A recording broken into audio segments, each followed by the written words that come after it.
The house at the end of Black Hollow Lane. Black Hollow Lane was a place people avoided.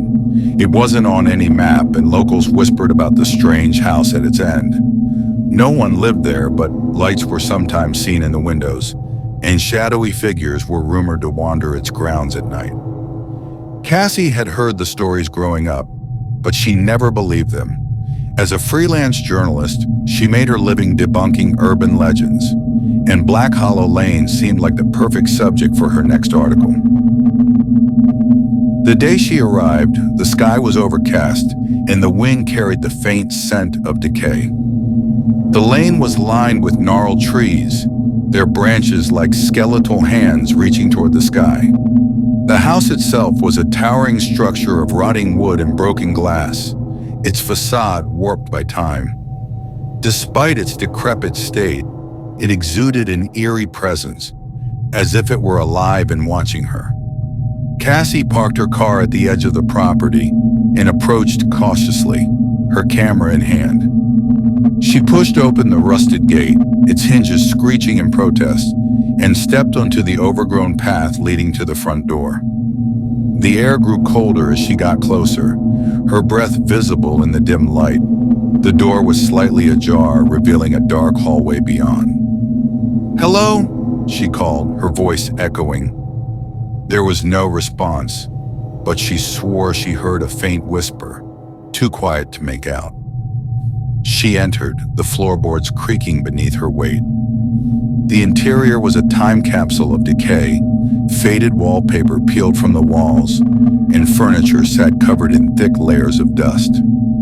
Cassie began exploring, snapping photos of the eerie scene. She found a faded family portrait on the mantel, a stern-looking man, a woman with sad eyes, and a little girl clutching a stuffed rabbit. The frame was cracked, and someone had scratched out the eyes of the girl. As she moved through the house, she noticed strange things. A cold spot in the dining room, an old phonograph in the corner that started playing on its own, and mirrors that seemed to distort her reflection.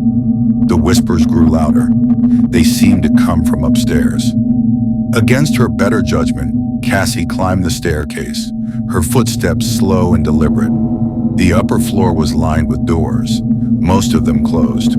At the end of the hallway, one door stood slightly open, revealing a faint light.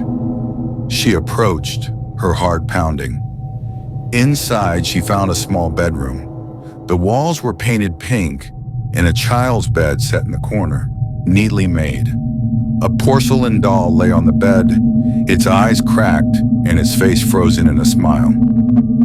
On the floor was a journal, its cover worn and stained. Cassie picked it up and flipped through the pages. The handwriting belonged to a child, and the entries were chilling. "Daddy gets mad at Mommy a lot. He says she doesn't listen. Mommy cried again last night. I don't like it when she cries. Daddy said I'm not allowed to leave the room anymore."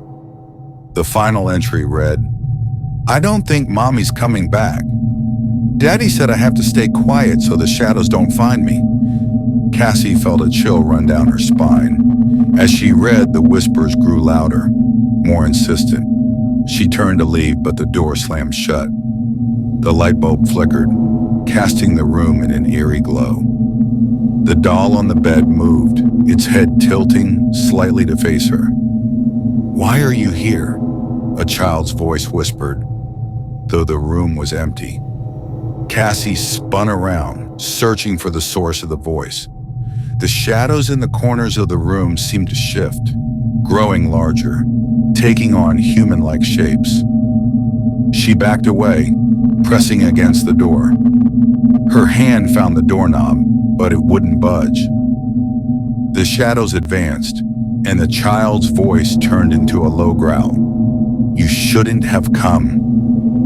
Suddenly, the journal burst into flames in her hands. She dropped it, and the fire spread unnaturally fast, consuming the room. The shadows writhed, their forms twisting in the flames. With a final surge of strength, Cassie threw her weight against the door, bursting into the hallway. The house groaned as if alive.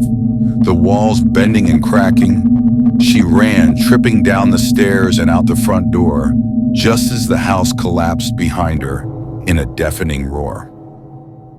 When she turned back, the house was gone. In its place was an empty, overgrown lot. Her car was nowhere to be seen, and